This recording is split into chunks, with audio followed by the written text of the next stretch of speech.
Hello, everybody. Welcome back to Best Books Ever. I'm Tyler, and today we are back, but also here with something new. So last time we finished Mistborn, Final Empire, first book of the Mistborn trilogy. This time we're starting the Well of Ascension, which is book two. Book two of the trilogy. Big part this time because we covered the first two parts. So up to chapters 27. So that's a lot. It's probably the biggest chunk. I mean, it is the biggest chunk we've done so far of any book at any time. But it just means there's a lot to get through. So, Well of Ascension. This is one that I think was kind of like hinted at a lot, especially that last part of A Final Empire. I feel like there was a lot of characters mentioning the Well of Ascension and just the Ascension in general. The Lord Ruler obviously being dead. They definitely, Brandon definitely took this the final part of A Final Empire to be like, okay, let's set up the next book now. We're gonna really make these characters interested and intrigued in what happened with the Ascension since they killed the Lord Ruler last book, right? And that was kind of his whole thing where he has Allomancy and Feruchemy, but it's like that doesn't explain a lot of the things that he was able to do. Just some important ones, I guess. But with this one, right? So we're gonna get into it. Lots of stuff, and as I always say, let's start at the end. So we have a note at the end that Elend gets. It's sort of a victory, which we'll get to the draft meeting in a second. But at the very, very, very end,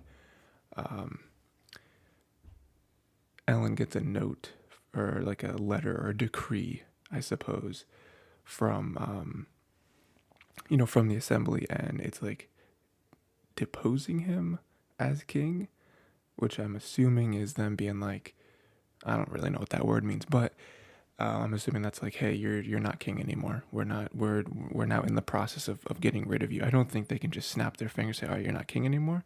I imagine they have to have some sort of like vote as to who the next king would be.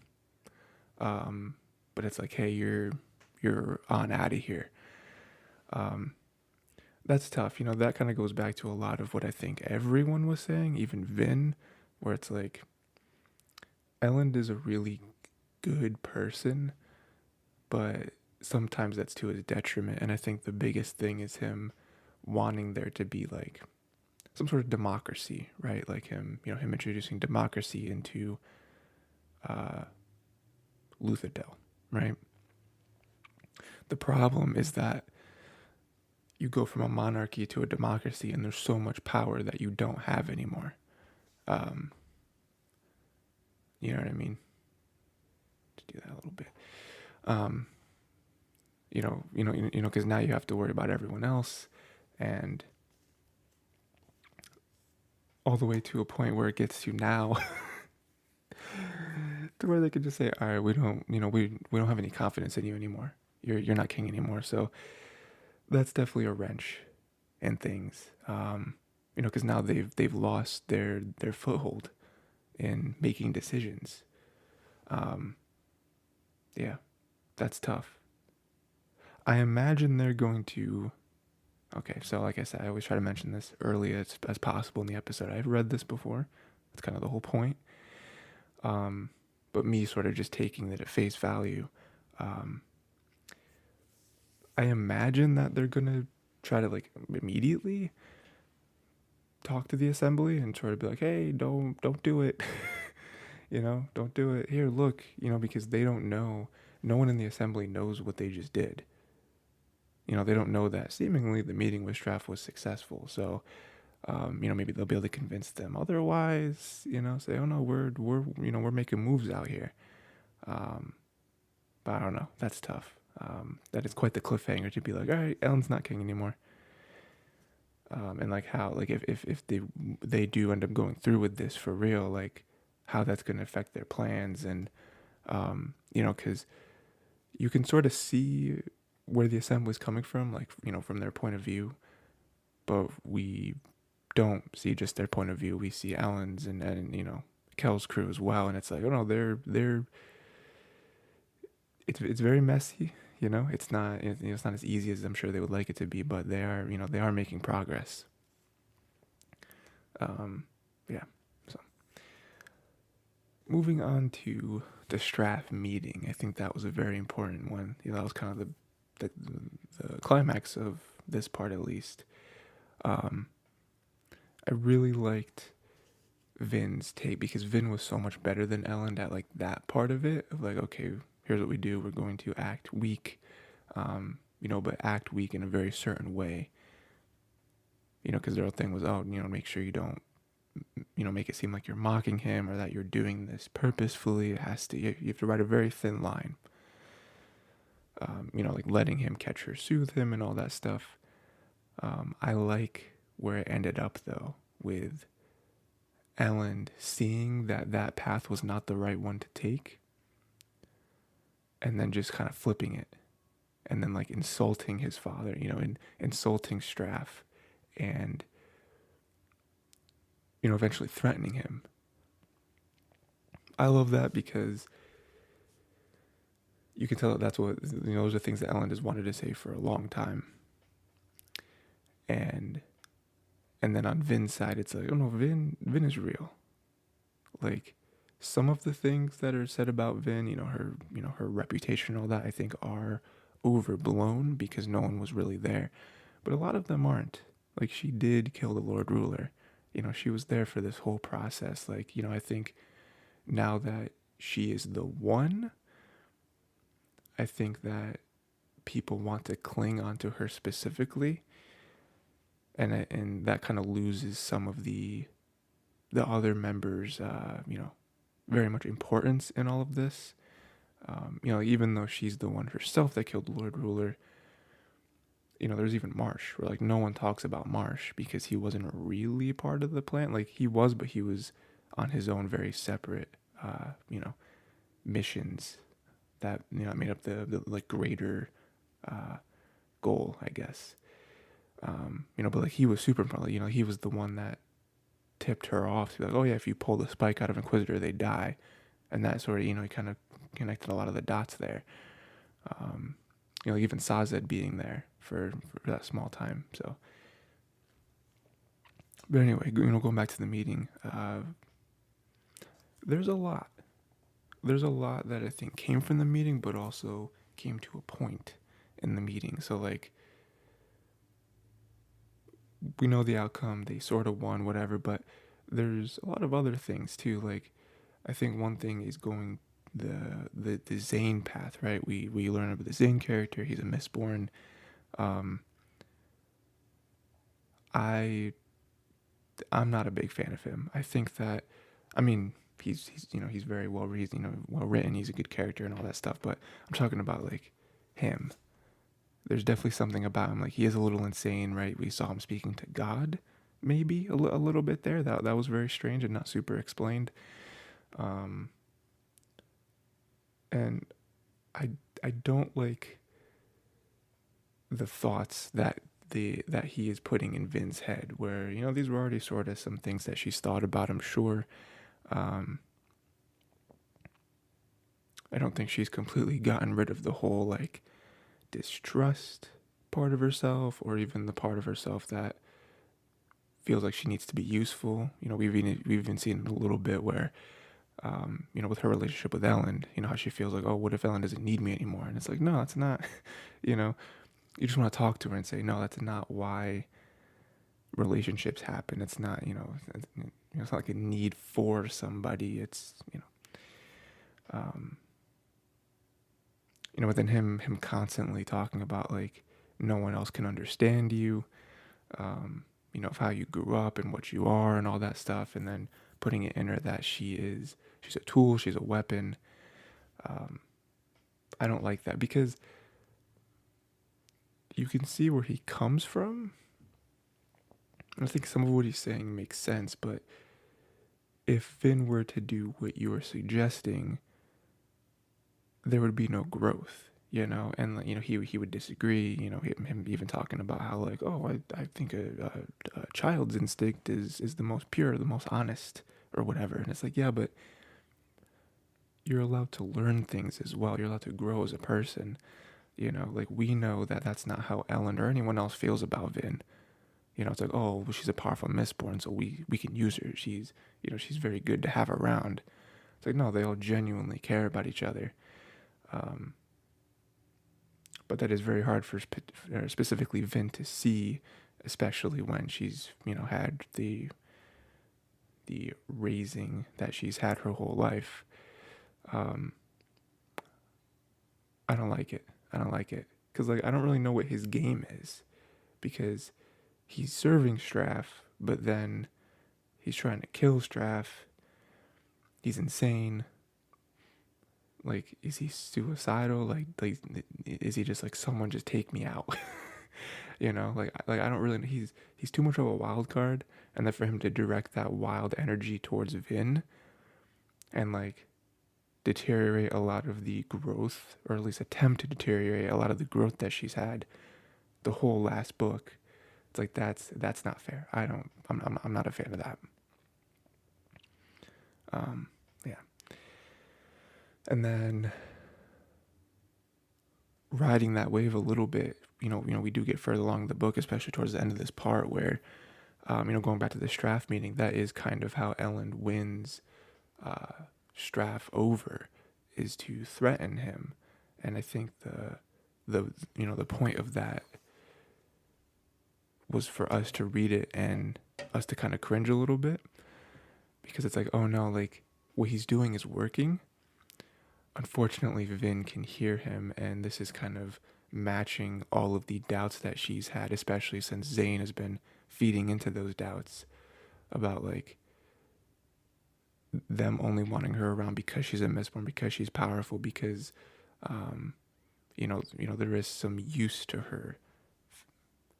And so Elend being like, she'll slaughter your whole army. She's, it's like, she doesn't want to do that. And two, I don't know, like, even though he's bluffing, and like, even though I don't think Elend would ever say, all right, Vin, kill them all. They're dead. I don't think he would ever do that. Even just him saying it out loud hurts her, and we can see that with the carriage ride back where he's super excited. He's like, oh, we did it. I got him. And Vin is just like, yeah, it's great. And she's kind of like shrinking herself down in her seat.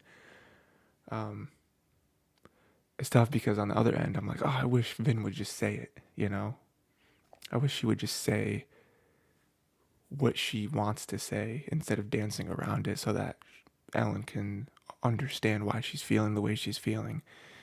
Just say, no, I don't, it's not what I want to be. Is that the only reason you want me around? Have that tough conversation. Obviously doesn't happen. Yeah. So, and again, it's just reinforced because then she looks back at why people why people revere her so much, and she even mentions it like, oh well, the whole Lord Ruler thing, that was that was Kelsier's plan. I was just the knife. Again, referring to herself as just a weapon, just a tool. It's tough, man. We're in a very rough spot in the book for Vin's own like mental image of herself. I really hope some way, I feel like if anyone can do it, I think it's gonna be Sazed. If I had to make a prediction to like get her out of this rut, I feel like Elend, while she loves Elend more than anyone, I think Elend is too close. I think that Elend, the way he speaks, I don't think Vin would ever be able to take that and like wash away all of this uncertainty. Because, it's more of like a romantic relationship with Elend, whereas with Sazed, it is more like a friend, almost like an advisor in a sense. Again, he's not anyone's servant anymore, but the way Sazed conducts himself, I think if Sazed were to come for her and try to, almost like come at this logically, he might be able to break down all those like weird doubts that are creeping up. But I don't know. We definitely need it because we don't need Vin to kind of like shelter herself from everyone. That could be bad. That could be very bad. Again, not because she won't be able to help them beat the Mistborn, but because her sheltering herself off would just be, I don't know. It would just turn her back into old Vin, and again, everyone does care about her, and so I don't think anyone wants to see old Vin, her like beat herself up and be like nervous and like anxious all the time. We don't need that. We don't want that. Let's see. Oh, I guess we can just kind of come right off of that. We get a couple of extra pieces of information when we, kind of about her relationship with Elend, and again, kind of piling on this like uncertainty and self-doubt. We know that at some point during the time skip between these two books, Elend did propose to her, asked for her hand in marriage, and Vin rejected him. Clearly still loves him. Clearly they're still like together. It's not like, this is over. But rejected him, and there's a couple interesting tidbits that we kind of learn after the fact, because the first time we hear of it, we just hear that she rejected him and he didn't understand why and whatever, and then it ended. But there's a couple more times that this was brought up, and we learn a little something new each time. First, I think we kind of learn it from, or maybe both of them might have been from Vin's perspective. I don't know. But the first thing we learn is that she's just not confident. She just doesn't think that she's right for Elend. She thinks that Elend, as a king, deserves someone more like Alrianne, which we'll get to in a second. How she is kind of the like proper noble woman, where Vin is a she, and I think other people kind of refer to her as a bodyguard.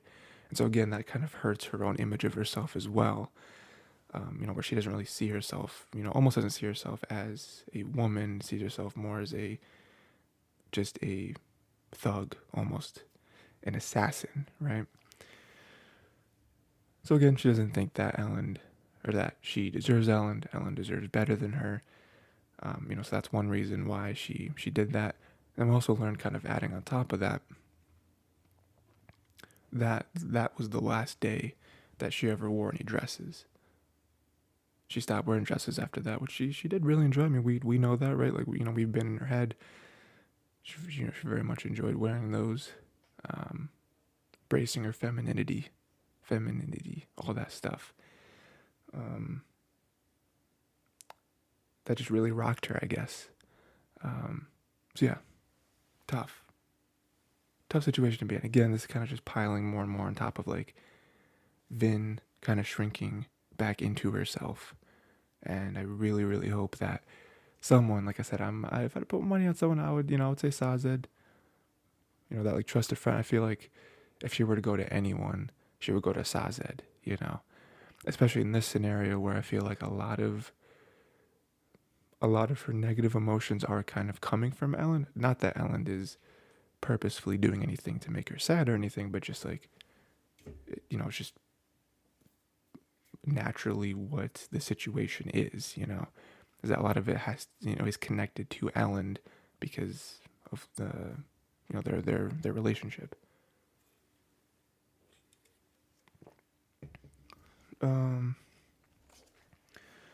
What else do we have? Let's see. Gosh, there is a lot.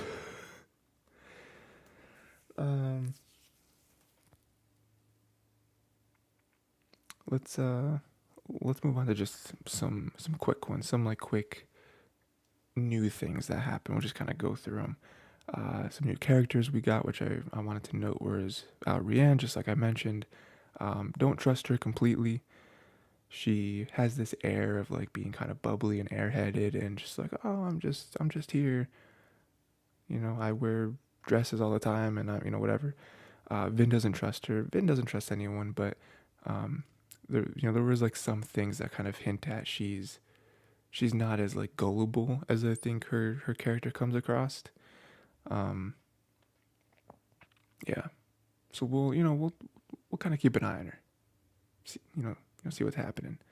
Especially with that one moment where she came in and she was all frazzled, but like her dress, like her clothes and everything were all prim and pristine. So it's like, they had, Vin and Elend had the theory that um, she came in and kind of messed up her hair to make it seem like she just got up. But she's probably listening in on our meeting for like 30 minutes. So again, there's like little things like that. It's like, what's going on with this character? Keep an eye on her. Tindwyl is also another character. She's a Terrace woman. She's helping Elend, all that stuff. She seems cool. She definitely seems like one of those characters that in the beginning you're supposed to kind of dislike her. But I mean, even as these parts have gone on so far, I think we're little by little appreciating her a lot more, and also seeing that she's not just some like cold, harsh person. Like she does really care. She just attacks things very logically and very methodically. Like even Vin sort of spoke up about this, about how Vin felt like Tindwyl was pretending to be nice to her, and she's like, no, no, no. Vin's like, oh well, you're so mean to Elend. So then if this is who you really are, why are you so mean to Elend? And it's like, oh well, she just kind of explained her approach, where Elend kind of grew up very privileged, um, so he might need some like harsh truths. You, on the other hand, you have faced many harsh truths in your time, child. I don't really think I need to take that, that sort of approach with you. So yeah, so kind of as it's going on, I'm at least starting to see more and more of like why she is helpful, and like why it seems like she does care. Again, she doesn't really know these people that much, but um, you know, it is interesting whenever things happen and you realize later it's like, oh, I think Tindwyl like planned for this, because then it'll cut and we'll see that she's like watching them very closely, or kind of smirking a little bit of like, ooh, I wonder how Vin or Elend or whoever reacts in this scenario that they're in right now. And it's like, oh, Tindwyl, did you plan this? Did you?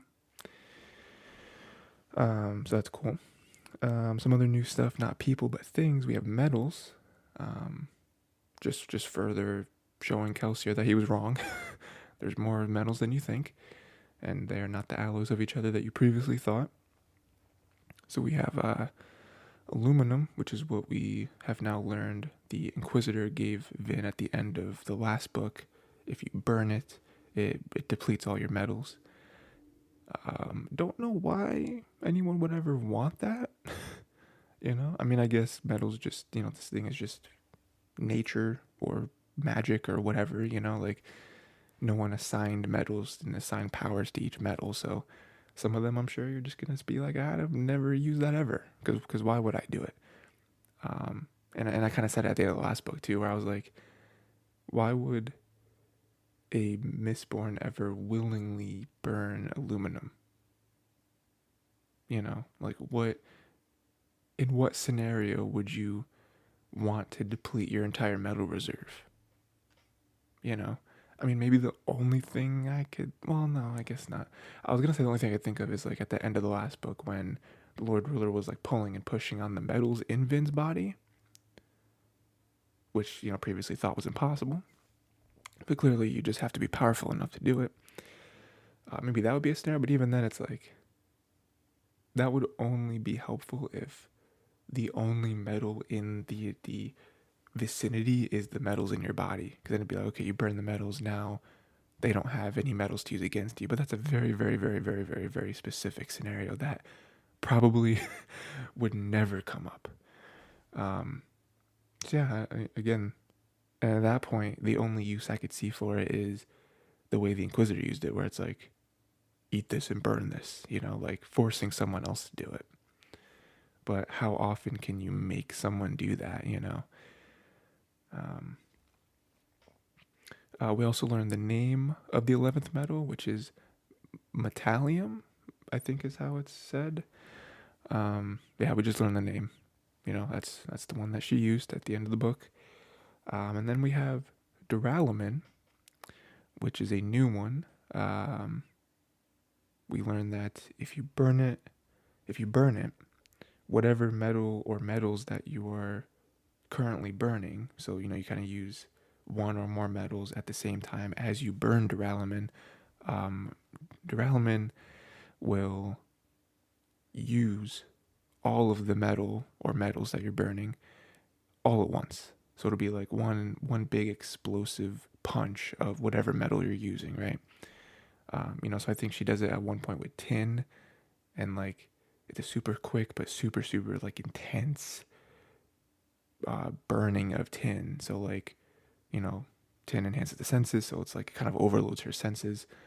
So I imagine that would happen with everything else, right? Like if you were to burn it with pewter, you would have like a crazy strong punch or something, like way stronger than you can ever do by just merely flaring pewter. Um, I think she does it. She actually does do it to Straff, I think, right, where she riots, but burns duralumin at the same time, so it like punches him, basically, um, knocks him to the ground, I think, or something like that. So very useful. Um, that's definitely one of those things where it's like you either want to make sure you have a lot of metal vials to then quickly replenish what you just burned in that big outburst, or you want that to be like your killing blow, you know. Um, but yeah, that was cool. More metals. So I think we're now up to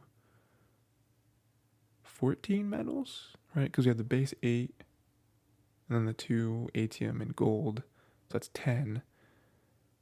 Then we have the 11th metal, which is metallium. We have um, aluminum. So that's 14. No. I'm stupid. 11th metal, metallium. Aluminum, 12th metal, and then duralumin 13. So there's 13 metals so far. That's not an even number though, which usually each one has a pair, right? So there's got to be at least one more metal. Again, I say this, but the rules that we thought we knew have already been broken so many times. So it's like maybe stuff doesn't have pairs. Maybe some things come in threes or something weird. Anything can happen at this point. Oh yeah, I actually did miss one. Another new thing. Kolos. Kolos are new. They were mentioned last book briefly, a couple different times I think.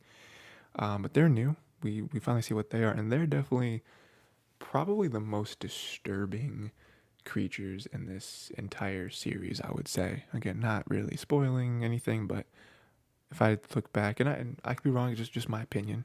You know, we'll may or may not meet some new creatures at some point. I guess Misrace are kind of eerie, but Kolos are disturbing to look at. So we know that they never stop growing. They keep growing until they die. When they're young, quote unquote, um, their skin and stuff is like very loose and flabby. So like we see Sazed come up on them, and his theory is that like the everything in their body grows except for the skin. So like when they're older and they're huge, they're like 8 feet, 9 feet, 10 feet tall. Um, their skin is like stretching and it's like ripping almost. And I'm just like I don't like either version of Kolos. Like the young ones with the loose skin, or the old ones with the I don't like it. I don't like the image of it. It's weird. Um, yeah, and we learned some stuff about them. Like they're very ruthless. It seems like they have two emotions. I think Sazed was uh, like indifference or like rage. um, yeah, and Justice, Elend's old friend, is their king, so that's gonna be interesting. That's a fourth party now. We got Elend, Straff, Set, and now Justice. Um, yeah, I'm excited to see what happens with them, because seemingly the Kolos army, like, I think one of them mentions that there's a time where only 500 Kolos were able to take out an army of 20,000 men. So Justice has 20,000, unless he's lying. Even if he's lying and he's doubling his numbers, he still has 10,000 Kolos. Like, that seemingly, again, if we kind of work the math there, I think he could take out those two armies. So I'm a little bit, shaking in my boots, because that doesn't seem good. Um, we'll see what happens with them. What else do we have? Another big thing. We see Marsh again. Very nice to see Marsh. Sazed feels like he's changed a little bit, maybe a little more inquisitor-like. He was already kind of didn't talk too much, kind of terse in his language. I mean, his verbal language, even like his body language as well. But he seems a little more like that. But he does. There's a couple big things that happen with the whole Marsh thing. First off, he gives a very interesting bit of dialogue, which I think we were meant to grab onto. But, it does make sense with like some of the surrounding events of the book. He says that the Lord Ruler was just a cog. That's basically him insinuating that Lord Ruler was not it. Sazed says something earlier in the book about how, he's just thinking this, and he thinks the Lord Ruler is dead, but it doesn't seem like the story is finished, or something like that. Which, so that's sort of feels like breaking the fourth wall almost, like, oh, we're in a book. But I think Marsh saying that sort of reinforces that passing thought that Sazed had. It's a very scary thought, especially with Marsh, where like Marsh doesn't say anything lightly, ever. And so for him to say that and like basically say that the Lord Ruler was not the tippity top, he was not the end all be all, he was just one part of something larger. That's scary. I don't know. I mean, I do know what that means, obviously, but in the book, at this point in the book, I have no idea of like what that could mean. We would think it maybe has to go on to another big thing that this book is all about. The mists. The mists are killing people, seemingly. We haven't actually seen it happen, but Sazed has a lot of reports, and Vin also has her experience with it, so there's something big happening, and even Sazed was like, there are no stories or anything about the mist killing people, and now Lord Ruler's dead, and now Mister seemingly killing people. Again, if this was just Ska being antsy or whatever, like, why hasn't it happened in the past 1,000 years? Why is this not a thing that people at least like whisper of? Even Lord Ruler was trying to like squash those rumors because it was something else that he wants to, quell. We would have heard of this before, and so seemingly mists are killing people. They're coming out earlier in the day. Sazed even talks about they are indeed coming out in the day, like during the day, not just earlier, but during, like, sun is still out.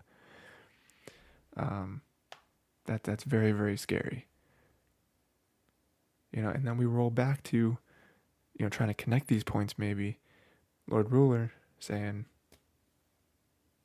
you have no idea what I do for mankind. You've doomed yourselves. Does the Lord Ruler able to stop the mists? Was that his thing? Because again, no stories about the mist killing people before he died. Lord Ruler dies, mist start killing people. So I'm trying to put two and two together, And then also with the mists, Vin sort of connecting them to the Lord Ruler in a, like a back door. she seemingly finds a figure. Maybe it's multiple figures. We're not sure. I guess we're assuming there's only one, because for there to be more than one, that would just be ridiculous. Um, can't really see it. Can only sense it with her like allomantic pulses. There's one point in which it grabs her arm and she like seizes up or something. Um, there's also a story in the logbook about something similar to this happening. So more comparisons with Lord Ruler and Vin, or whatever people. So yeah, mist are now dangerous. Just another thing too, as well, a little side note to add on to Vin's just diminishing mental health, it seems. Now the mist aren't safe for her anymore, something that she kind of latched onto and became part of her person, with Kelsier. So very, very tough stuff. What else happened? So we had also, to close out the whole marsh thing, the other big thing that was like a big discovery was Sazed. Sazed found a passage from one of the Terrace philosophers, etched in steel, I believe, or metal at the very least, in the, what was it? The like Sarin place? Conventicle of Saran, whatever. That was a big thing. It seems like this is possibly the only, really the only piece of hopefully Terrace religion that a keeper has ever found. Again, we haven't really revisited it since he like etched it, or he like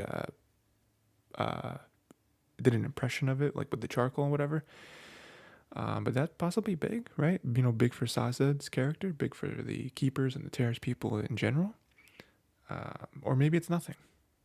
It seemed important, right? Like you don't just etch words into stone in the wall. You don't just really do that, right? Especially given it seemed like it had like its own room. That was pretty much the only thing in the room. It also felt like kind of like a secret room too. Like didn't Sazed have to like find like this weird, like small door or something to get there? So hopefully we see more of that. Wonder how consequential that actually is.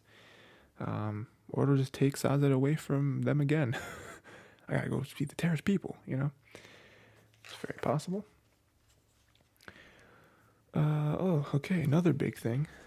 A Kandra imposter might be among the well, we know they are. They have to be. So the theory right now is that it could be anyone, but they seem to think that it has to be one of the important people, right? It's not just like some servant or whatever, because they would imagine that they would want the Kandra to get into their closed meetings. Vin, however, has been able to weed out some people that it's not, right? Because we have Orsor, and he's, for the most part, he tells her that if they have elemental powers, they're not a Kandra. He gets real weird about talking about the Kandra. I feel like it's very similar to like the Terrace, right? Like Sazed didn't really want to share too much about the Terrace people. Orsor kind of feels the same way about his own people, the Kandra. But if that is true, again, he says it in a really weird way, where like he doesn't just come out and say that, oh yeah, they can't use elementic powers. He sort of says it in a way that is enough. Like, here's just enough information for you. I'm not actually gonna say the thing, but I'm gonna like hint at it. So if that is the case, then she's already weeded out a few people. She's already seen or felt, I suppose, Ham and Breeze and Spook use allomancy. So really the only people that's left, oh yeah, and then like Sazed and even Tindwyl, she ruled out because they used feruchemy. Right? Well, no, I actually don't think they ruled out Sazed, but it'd be strange if it was Sazed, because like he hasn't been here at all. But they did rule out Tindwyl because she did use feruchemy to like break the binds or whatever. But that still leaves clubs who I think would be easy. You know, just kind of, again, like he's an Allomancer, he's a smoker, so they just have to get him to use it. Um, you know, I'm sure there's probably points in which he's kind of using it without thinking about it, because that's what a lot of experienced mistings do with those, with those types of abilities. Dox and Elend, though, are going to be a lot tougher because they don't have elementic abilities. You know, she doesn't want to believe Elend is there. Like, she kind of had this blanket statement of like, no, I trust him, I have to. And it's like, I get that being part of like your character growth to trust people, but if it's Elend, like, you have to make sure, like, unfortunately, this is a time in which your paranoia needs to come in full force. You have to lock these people down, you know? I don't know how they're going to get, again, like, clubs is easy. But Dox and Elend, I don't know how. I mean, there was kind of that other way that, that the Kandra, that Orosor mentioned about how, like Kandra, like, don't really feel element, like, mental out, like, he he sort of said that mental elements he doesn't work on a Kandra. So, like, in my mind, when he said that, I was like, oh, then just very blatantly riot someone's emotions, because anyone, you know, when you riot or soothe them or whatever hard enough, anyone's gonna be like, hey, what's going on here, you know, like. So, like, why don't you just do that to Dox and Elend, and if one of them just doesn't say anything at all, you know, I mean, especially if you're alone, like, just do it super obviously to them. And I imagine Dox and Elend separately would be like, hey, are you soothing me right now? You know, I mean, I guess one of them could. I mean, I guess if one of them is the Conjure, they could just take a very wildly accurate guess that that's what Vin's doing, but that seems unlikely. But that's just my thought. You know, that's just what I think would happen. But yeah, because that's very important. It's like, oh, they have a spy. There's a spy in here, and we imagine that's Straff's, right? I don't think we ever actually read that Straff sent a Kandra in there, but he does mention a spy. So we're kind of just putting those two things together.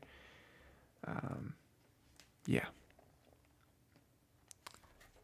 Well, the problems and the threats just keep piling up, you know, one after another. Let's see my other notes. Okay. Speaking on Orosor, kind of, continuing that. I do like their relationship. I think that I like that, especially in the later chapters of these sections that we read. They seem to have bonded a little bit. You know, I think Orosor is sort of realizing that Vin has gone through very, very similar things that he has gone through in his life, about, like, serving other people and being afraid, and so you just try to make yourself feel unimportant or almost invisible. All that stuff. You know, I did really enjoy that, although it didn't get all the way there, you know. Or sort of still like, wow, well, yeah, but you're human. You know, and then he sort of explains, like, you know, some of the Kandra history about why Kandra have the contract. And then you realize that, you know, a lot of his sort of, like, resentment, it seems, for Vin makes a lot of sense. Like, I can't really blame him for, like, what happened to his people.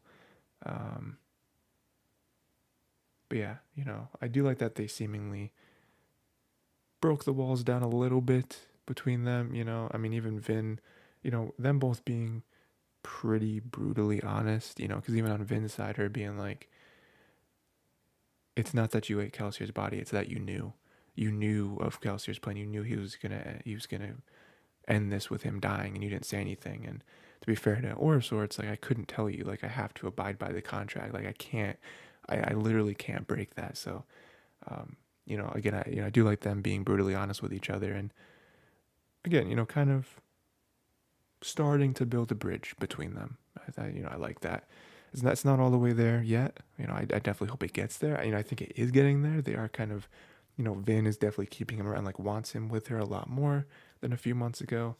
You know, Orsor is sometimes helping her out in ways that she didn't ask. You know, it's like, oh well, he just kind of did that on his own without being commanded to do it. He didn't have to. Up until this point, he's been very strict about, I will do the bare minimum that the contract, forces me to do. So I do really like that. And then, okay, I think I have two more things. One is Kelsier being, or not Kelsier, Vin being the lady heir. That's really getting to her. Kelsier very selfishly left everyone else to kind of continue his plan and almost continue the harder part. Like, before this, you would think that killing Lord Ruler would be the hardest part of the plan. Nope, turns out that was the easiest. They have to build a new government. They have to stave off all these enemies. The Mr. killing people. He started a new religion that has no like doctrine or anything. There's a lot of things that Kel kind of left for them to pick up the pieces. But Vin being the lady heir and everyone kind of looking to her to be like, oh, Vin's gone, so now you're the one. And her not wanting to, we know from her personality and her upbringing, like she hates being the center of attention. But on one hand, starting a religion was incredibly genius. But it's very tough for her. I do like sort of the ending though when she confronts the crowd and Tyndwyl sort of observes her, and she does do an okay job with appeasing the crowd. I do like that. I guess kind of what Tyndwyl would be thinking in that scenario, because my whole thing was, this sucks, right? Like Vin hates this. You can tell she's not like Kelsier in that way, where Kelsier loved this. He would have thrived. I mean, he was thriving being in that position, but I think especially with Tyndwyl's kind of guidance and her kind of whole reason almost for bringing her out here, getting the dress, talking about Elend, all this stuff. It's like, you have a role in all of this.